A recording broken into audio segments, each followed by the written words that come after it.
নমস্কার বন্ধুরা, sister kitchen and ব্লগে আপনাদের স্বাগত। আশা করি আপনারা ভালো আছেন আর আমরাও খুব ভালো আছি। তো আজকে একটা রেসিপি নিয়ে চলে এসেছি। আজকে বানাবো সন্ধ্যে সকালবেলার এক ধরনের টিফিন। এই টিফিনটা একটা খেলে সারা দিনটা ভালোই কেটে যাবে। তো ভিডিওটা শেষ পর্যন্ত দেখতে থাকুন। চলুন রেসিপিতে চলে যাই।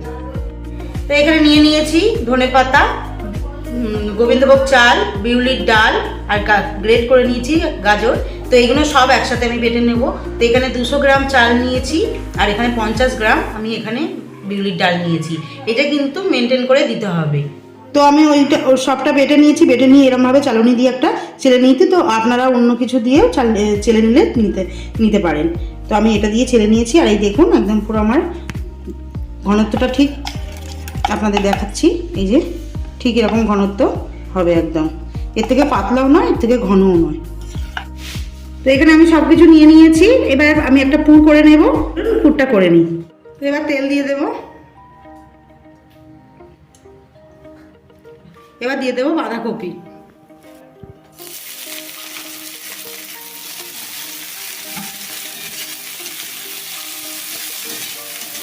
এবার দিয়ে দেব লবণ। এবার দিয়ে দেব ধনে পাতা কুচি। এবার দেব চাট মশলা। ভালো করে নাড়াচাড়া করে নিয়ে নামিয়ে নেব।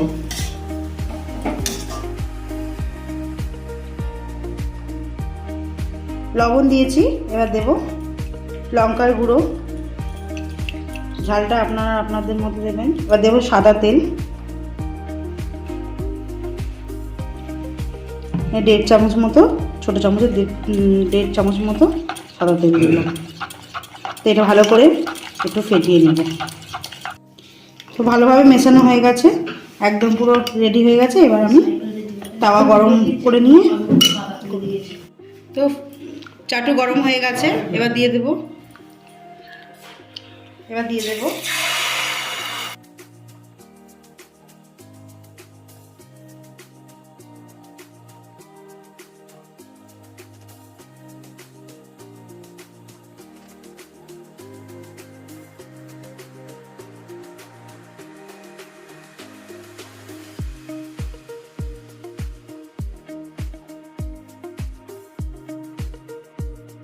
তো এটা হয়ে গেছে। এবার আমি এটা তুলে নেব।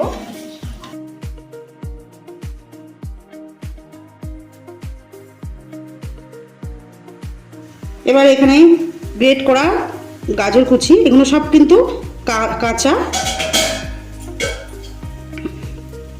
এবার দেব পেঁয়াজ কুচি। এবার যে পুরটা করে নিয়েছিলাম বাঁধাকপি, সেই পুরটা দিয়ে দেব। এবার দিয়ে দেব গ্রেট করা শসা কুচি। এবার দিয়ে দেব গ্রেট করা সেদ্ধ ডিম। এটা দিয়ে এবার আমি এই এক ধারে দিয়েছি, আর এক ধারটা উল্টে দেব। তো এইভাবে সঙ্গে সঙ্গে উল্টে দেব। এইভাবেই সবাই নিয়ে খেতে পারেন। এটা সস দিয়ে, টমেটো সস দিয়ে দারুণ লাগে খেতে।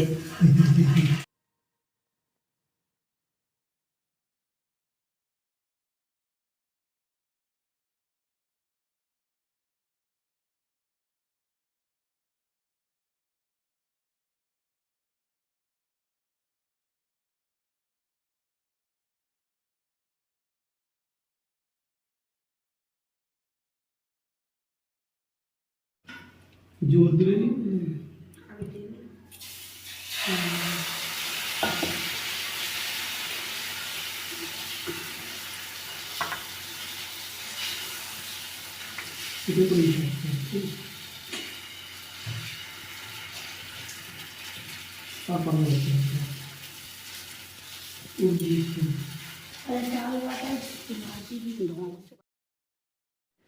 তো ভিডিওটা দেখলেন, আশা করি আপনাদেরও ভালো লেগেছে। আর ভালো লাগলে অবশ্যই বাড়িতে বানিয়ে খাবেন, দেখবেন কত তাড়াতাড়ি হয়ে যায়। আর বাচ্চারা অবশ্যই খুব খুশি হবে এমন একটা টিফিন পেলে। তো ভালো লাগলে অবশ্যই লাইক দেবেন, কমেন্ট করে বলবেন কেমন হয়েছে। চ্যানেলটা অবশ্যই সাবস্ক্রাইব করতে ভুলবেন না। তো পরের ভিডিওতে আবার দেখা হবে, ততক্ষণের জন্য ভালো থাকুন, সুস্থ থাকুন, টাটা।